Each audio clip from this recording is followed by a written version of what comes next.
కేసినేని నానిపై కేసినేని చిన్ని ఫైర్ అయ్యారు. నాని ఊసరవెల్లి అంటూ మండిపడ్డారు. టిక్కెట్లు ఇప్పిస్తానని ఇద్దరు వ్యక్తుల దగ్గర కోట్ల రూపాయలు తీసుకున్నారని మండిపడ్డారు. అయితే చంద్రబాబుపై కేసినేని నాని విమర్శలు చేశారు. ఎమ్మెల్యే సీటు అడిగితే చంద్రబాబు 200 కోట్లు అడుగుతారు అన్నారు. అందుకు సాక్ష్యం తానేని చెప్పారు.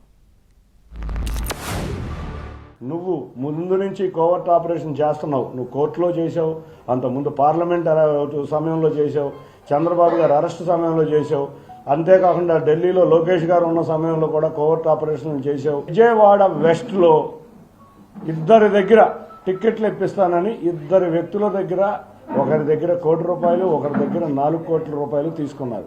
అది బయటకు వస్తుంది అనే దాంతో వాళ్ళందరూ ప్రెషర్ అవ్వడం మొదలుపెట్టారు. నువ్వు రసూలు రాజావు, ఇవన్నీ కాల్ రికార్డ్స్ ఉన్నాయి. చంద్రబాబు నాయుడు గారి దగ్గరికి వెళ్ళి మైలవరం టికెట్ నేను పోటీ చేస్తానంటే 200 కోట్లు అడుగుతాడు. నేనే సాక్షి, 200 కోట్లు అడుగుతాడు. అట్లాగే జగన్ గారు మీకోసం నాకు చెప్పినట్టు 225 సార్లు 25 సార్లు మీకోసం పక్కన నొక్కేది ఈ 4.5 ఏళ్ళలో. కరోనా లేకపోతే ఇంకెక్కువ సార్లు నొక్కేవాళ్ళు.